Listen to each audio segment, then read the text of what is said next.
дар вилояти Суғд бемории зардпарвин намуди А авҷ дорад. Ба ин беморӣ асосан кӯдакони то 14 сола сироят ёфта истоданд. Танҳо давоми 2 моҳи соли 2023 наздик 500 ҳолати сироятёбӣ расман ба қайд гирифта шудааст, ки ин нисбатан нигаронкунанда боқӣ мемонад. мутахассисони эпидемиолог мегӯянд, ҳоло беморӣ дар бештари шаҳру ноҳияҳои вилоят ба қайд гирифта шуда, сари вақт безараркунии корҳоро ба роҳ монданд, то аз паҳншавӣ пешгирӣ карда шавад. асосан ба қайдгирӣ нисбат ба соли гузашта гирем, агар дар ноҳияи ҷабор расулу каме беш, дар шаҳри Кунибодом, ноҳияи Шаҳристон каме беш ба зиёдшавӣ ба назар мерасад.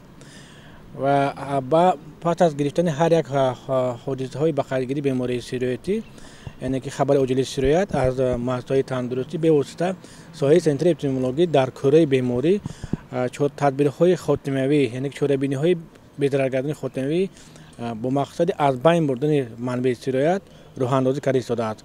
ва ба ҳамин монанд ба тамоми муассисаҳои хеле ки ман дар боло қайд кардам тавсия дода шудааст, ки бо мақсади риояи ҳатмии беҳдошти шахсӣ ва умуман дар манбаъ кор намудан бо аҳолӣ ва баҳри баланд бардоштани савияи маърифатнокии сентри аҳолӣ корбар намоянд.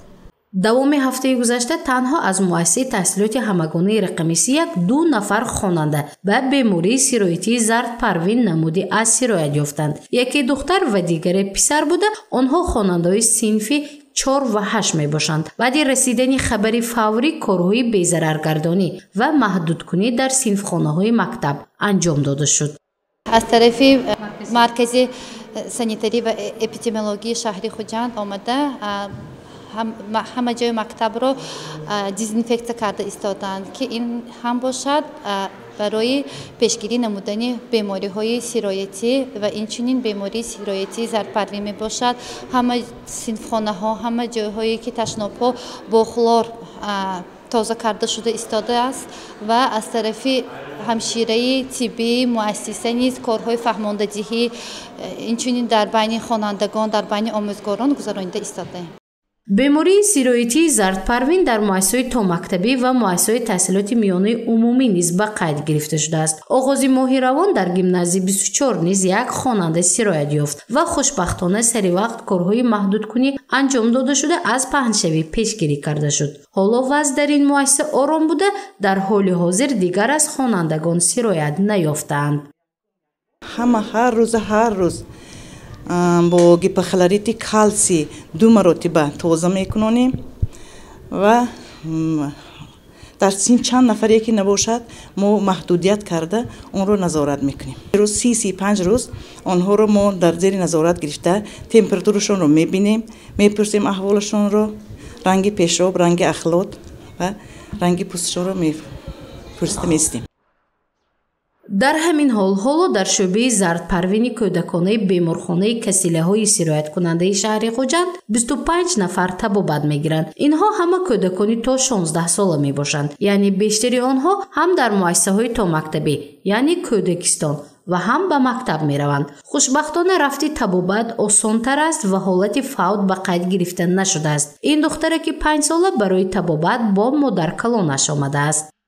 мо омдигоҳама ва ҳозир имрӯз 9 рӯз шуд. ҳамин хону бозӣ карда мешишт, гӯйду нигоҳ кунам авқотхӯриш мазаш не вай не. Сони гуфтам чӣ ин хел гуфтаму сони вай кардим. ман гуфтам як бор ина май кунам. гуфтам сони анда мода пеши ваёмова духтурба гирон будам, шигифта гирон будам. анализша сони дидину гуфтам ки даро инои табобат ва бертон ин саршави ҳамин вай ё шумо вай кардитон. гуфтам сони гирон омдим. ҳамон рӯзи 6 числа буд. омдим андамода инҳа гифта мана апои ин шуда истода даро доруи дармону бо мана инҷиба доруҳои вай будааст. вай омдагӣ ёрдам мекунанд ку ҳамон ба омдагӣ даро ёрдам кардан. мана иштиҳош худо шукр ки ҳамин қадар нах шуд. мана ҳозир бакун як гала бо нағз ин پس از گرفتن تبوبت وضع سلامتی مراجعت کنندگان خوب شده است. تنها دوم سال 2023 130 نفر محض با سرایت یابی به بیماری مذکور در بیمارخانه کسلی‌های سرایت کننده شهر خوجند تبوبت گرفتند. دکتران میگویند حالا نسبتاً به هفته گذشته و سالهای قبلی وضع سرایت یابی به زرد پروین نسبتاً پستر شده است، اما این نباید باعث بی‌پرواگی والدان و مسئولین ساحه در مؤسسه ها گردد. در عین حال در شعبه ما 14 نفر بیماران با تشخیص هپاتیت نمود A معالجه گرفته ایستادند و همه آنها هنگام بستری شدن معالجه خود را آغاز نموده. حالا همه آنها بهتر گشته، تبابت خود را گرفته، صحت سلامت گشته ایستادند.